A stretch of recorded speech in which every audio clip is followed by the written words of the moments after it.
What's going on, AI pros? Michael here, and first article that we're going to be going over today is how to use live translation on your AirPods, not just the newest ones. So it looks like you can now get live translations for the iPhone 15 Pro or newer ones with iOS 26. They work with AirPod Pros 2, 4, Pro 3s, and A and C. I'm just going to briefly go over some of this because this is actually really dope. First thing, you just want to enable the Apple Intelligence, download the language, and yeah, I'm not going to go through this whole article because it's fairly simple.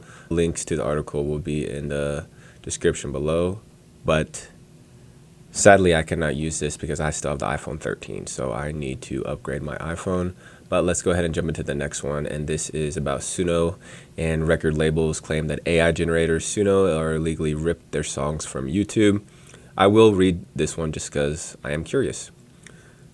Major record labels have escalated their lawsuit against Suno, allegedly that the AI startup knowingly pirated songs from YouTube to train its generative AI music models. In the amended complaint filed on September 19th, the Recording Industry Association of America accuses Suno of unlawfully stream ripping tracks on YouTube, a practice that involves turning content captured from streaming platforms into downloadable files.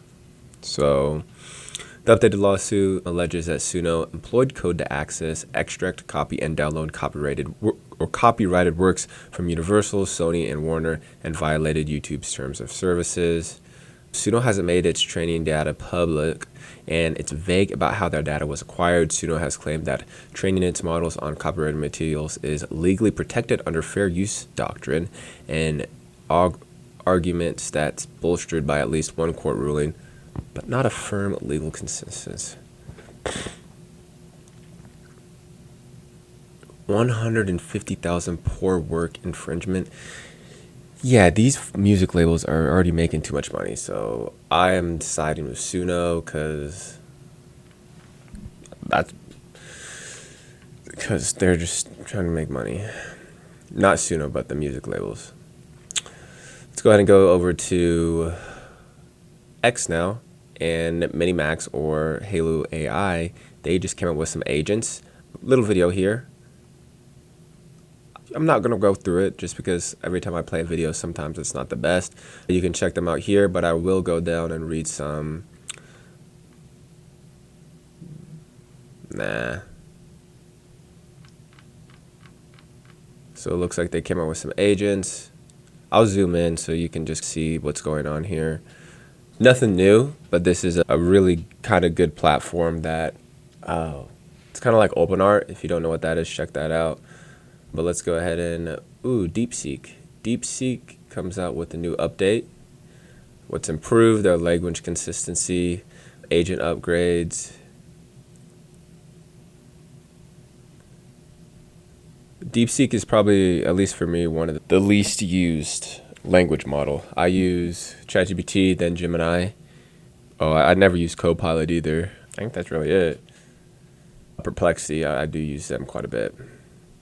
And speaking of Perplexity, introducing Perplexity's email assistant. I'm an agent that behaves as your personal executive assistant on the email client, Gmail, Outlook, schedule meetings, blah, blah, blah. Sweet. So you can CC Perplexity Email Assistant on any thread and let it handle the scheduling for you, just like a human assistant would do. Now that is dope. Your inbox gets auto-labeled, helping you skip spam easily. And responses get drafted automatically for you and your style. Now that is very cool. Good job. Now let's head over to a strategic partnership by OpenAI and NVIDIA to deploy 10 gigawatts of NVIDIA systems. So I'm just really going to read these 3 bullet points right here. So the first one is strategic partnership enables OpenAI to build and deploy at least 10 gigawatts of AI data centers with NVIDIA systems representing millions of GPUs for OpenAI's next generation AI infrastructure. To support the partnership, NVIDIA intends to invest up to $100 billion in OpenAI progressively as each gigawatt is deployed. And then lastly, the first gigawatt of NVIDIA systems would be blah, blah, boom. Restart that one. The first gigawatt of NVIDIA systems will be deployed in the second half of 2026 on the NVIDIA Vera Rubin platform. Okay, we love a good partnership. 100 billion. That is some cash money. Let's go ahead and hop back over to X. Qwen, Alibaba introducing Qwen, the first natively end-to-end omni-model AI unifying text, image, audio, and video into one model. That is a lot. It's really got the same look as ChatGPT. A good article, but I'm not going to go too far in depth of this. There's probably some really good use cases, though. Let's go ahead and hop back over to Perplexity. This is the article that I talked about, but this is the one that is on Perplexity's website, talking about the email assistant.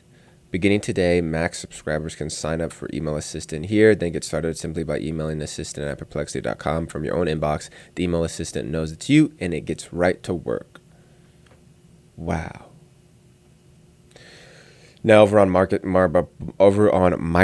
website, it's going to talk about using AI to assist in rare disease diagnosis. Now I'm going to read the first paragraph, and we can go from there. So in the promising and rapidly evolving field of genetic analysis, the ability to accurately interpret whole genome sequences data is crucial for diagnosing and improving outcomes for people with rare genetic diseases. To better understand and address these challenges, Microsoft Research, in collaboration with Drexel University and the Broad Institute, conducted a comprehensive study titled AI Enhanced Sense Making. Let's go ahead and take a look at that. So this is like a real article. Okay. Like a real Chicago styled, I don't know. So approximately 87% of AI systems never reach deployment because they solve the wrong problems. Understanding the AI support desired by different types of professionals, the current workflows, and AI capabilities is critical to successful AI system deployment and use. Matching technology capabilities with end users is particularly challenging in AI design because AI models can generate numerous outputs and their capabilities can be unclear. To design an effective AI-based system, one needs to identify tasks.